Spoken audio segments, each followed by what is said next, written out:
Alors c'est parti pour les boutons de Bootstrap. Donc pendant longtemps ils ont été assez reconnaissables et assez appréciés ces boutons. Donc ils sont utilisés par exemple ici dans la navigation. Et donc on va voir comment créer, comment changer leur taille, leur couleur, etc., etc. Donc on va mettre ça sur le côté comme d'habitude. Hop, alors on va le réduire comme ça, nickel. Et donc ici on va aussi le réduire. Voilà, et on va se retrouver avec ce bac à sable et donc la première page ici, bouton.html. Donc encore une fois, on a un lien ici, ensuite on a les CDN de Bootstrap, etc. Et aussi on en a un nouveau ici qui est le CDN de Fontawesome, d'accord, pour avoir des petites icônes. On va juste utiliser, voilà, pour faire une petite icône ici. C'est une bibliothèque d'icônes, si vous ne connaissez pas, je vais quand même vous montrer. Hop, Fontawesome. Tac, ça permet d'avoir des petites icônes sympas directement, voilà, depuis le web, depuis un CDN. Donc voilà, maintenant qu'on a vu ça, on va voir comment créer nos boutons. On va mettre ça là, on va réduire ça, on va un peu réduire ça aussi. Tac, tac, tac. Ok, je pense qu'on est bon là. Nickel. Donc on descend ici à partir du conteneur comme d'habitude. Et pour créer un bouton, il faut d'abord lui mettre la classe BTN. Donc BTN, ça va créer un bouton. Vous voyez, il est ici là, mais là il est en blanc, donc on ne le voit pas trop. Et ensuite, on va lui donner une classe avec par exemple BTN Primary. Hop là, tac. Et il va devenir bleu, voilà, ça c'est le fameux bouton de Bootstrap.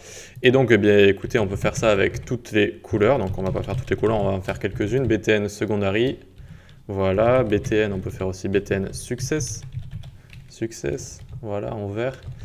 Tac, toujours les noms de Bootstrap pour les couleurs qui sont assez étranges, mais voilà, hop, ça marche bien. On peut rapidement faire des petits boutons sympathiques. BTN Info, ensuite, qu'est-ce qu'il y a? Warning, si on veut, voilà, en jaune, et BTN par exemple, BTN danger. Danger, voilà, et donc ça va nous faire un rouge. Donc voilà, ça c'est un peu les boutons de base en fait avec les couleurs, c'est plutôt sympa. Après, il faut savoir que tout ce qui est lien, input, etc., on peut aussi les transformer en boutons. Et bien pour ce faire, c'est exactement la même chose, vous faites juste un BTN Primary par exemple, et ça va transformer votre lien en bouton comme ça, ce qui peut être franchement assez sympa, notamment pour, vous savez, les input submit à la fin d'un formulaire, etc. Ben là, c'est exactement la même chose. Hop, BTN Warning, tac, et donc votre submit, voilà, vous pouvez cliquer comme ça, nickel. Ensuite, donc, on peut aussi faire BTN Info par exemple, voilà, etc., etc. On ne va pas faire toutes les couleurs à chaque fois. Alors ensuite, on peut aussi faire des boutons qui auront juste les bordures avec une couleur et qu'on pourra survoler. Donc pour ce faire, on fait BTN Outline, voilà, comme contour si on veut. Et ici, on va lui mettre la couleur Primary, hop là. Et donc ça va être la couleur bleue comme ça avec un effet over plutôt sympa. Ensuite, donc on peut faire les autres évidemment. Donc BTN Outline Secondary ici j'ai mis. On va respecter ce qu'on a mis en texte. Tac, voilà, ça va le faire en gris celui-là. Et le dernier, Success, BTN Outline, Success. Hop là, Success. Tac, et voilà, nickel. Donc assez sympa d'avoir des petits boutons comme ça. Ensuite, donc on peut changer les tailles de nos boutons. Donc là, ici, le i que vous voyez, c'est pour créer la petite icône qu'il y a ici, d'accord? Donc ça, c'est avec Fontawesome, hein, File User en fait. Avec la librairie Fontawesome, vous écrivez ça et ça va faire cette petite icône. Donc ensuite, pour changer la taille des boutons, on fait BTN. Donc d'abord, on le crée, ensuite on lui met une couleur, Primary, et ensuite on lui met par exemple BTN large, donc BTN LG, et vous voyez qu'il va grossir comme ça. Ensuite, même combat, hop là, on s'habitue. Donc à chaque fois qu'on crée un bouton, BTN d'abord, toujours, et ensuite BTN Success, BTN Small par exemple. Hop, ça va faire un petit bouton comme ça, nickel. Et ensuite, en dessous, on peut faire un bouton en display block, donc on va lui faire prendre toute la place. BTN Dark, BTN Block, hop. Et regardez, tac, il va prendre tout l'espace. On va même le mettre en primary, tac, nickel, ça va être plus joli. Voilà, nickel. Alors maintenant, on va voir les différents états des boutons. Donc hop, là, on peut faire le premier BTN primary. Hop, là, donc ça, c'est un bouton normal, tout simplement. Maintenant, vous êtes habitué. Le second, par contre, on va lui mettre BTN primary, et on va lui mettre active. Et là, c'est comme s'il avait la pseudo-classe active, donc comme si on cliquait sur un bouton, d'accord? Vous voyez, il l'a toujours ici. Ensuite, on peut en disable 1, donc le faire ne plus marcher et changer un peu de quoi il a l'air. Donc disable comme ça, tac. Et vous voyez, il ne va plus marcher comme ça. Et il va avoir une couleur un peu moins opaque. Ensuite, donc, on peut faire un bouton toggle. Donc pour ça, on va aller en dessous ici. Donc toggle, c'est changer on-off si vous voulez. Donc on fait d'abord un BTN primary. Hop. Et ensuite, data toggle, ici, on va mettre button. Tac. Et donc, vous voyez, on va pouvoir cliquer dessus et ne plus cliquer dessus, d'accord? C'est si on a envie que l'utilisateur il clique, il reclique, hop là, on utilise un bouton toggle comme ça, tout simplement.